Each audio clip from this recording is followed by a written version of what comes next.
Penambang batu Aceh, terutama giok Aceh, sepertinya akan terhenti dan akan sulit ditemui setelah adanya larangan dari pemerintah Kabupaten Nagan Raya. Melalui peraturan Bupati, penjualan batu giok dalam bentuk bongkahan dilarang. Kebijakan ini dibuat untuk menghindari penjualan batu alam secara besar-besaran keluar daerah. Selain itu, penambangan batu secara liar bisa menyebabkan kerusakan alam dan bisa menimbulkan bencana alam. Bupati Nagan Raya, Hati Julkarnain menyatakan, selama ini penambangan batu giok Aceh hanya menguntungkan beberapa pihak. Untuk itu, pemerintah daerah Nagan Raya membuat regulasi agar ada kontrol terhadap penambangan batu giok Aceh. Keputusan pemerintah daerah Nagan Raya ini tentunya mengagetkan sejumlah pihak, terutama masyarakat yang sudah banyak bergantung hidupnya dari batu ini. Dampak terburuknya yang sudah pasti angka pengangguran kembali meningkat, dan saya rasa juga angka kriminal juga akan meningkat lagi. Jadi, dan apa yang saya perjuangkan selama ini ternyata sia-sia dengan ada pelarangan seperti ini.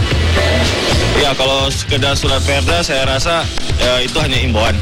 Tapi yang saya mau sekarang ini, Pemda jangan hanya melarang, berilah mereka solusi.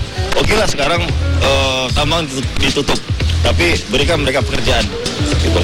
Jadi ke depan ini harus ada bareng lagi. Ya, saya harap Pemda Nagan beserta jajarannya bisa duduk bersama kita masyarakat untuk mencari solusi yang terbaik demi kemajuan Aceh. Khususnya batu Aceh.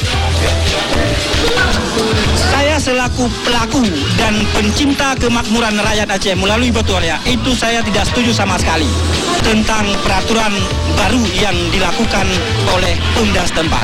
Harapan Anda apa? Harapan saya solusinya adalah menata kembali secara seksama bagaimana masyarakat itu harus hidup ekonominya. Jangan diputus seperti orang memutus lampu dalam cahaya. Batu giok Aceh saat ini memang sedang menjadi primadona di kalangan pencinta batu mulia Nusantara. Kualitas giok Aceh diyakini lebih baik dari giok Tiongkok. Dan inilah yang menyebabkan banyak investor mengincar batu yang hanya ada di wilayah Serambi Beka ini. Bagaimanakah nasib batu giok Aceh selanjutnya? Kita masih menunggu babak baru dari cerita giok Aceh ini.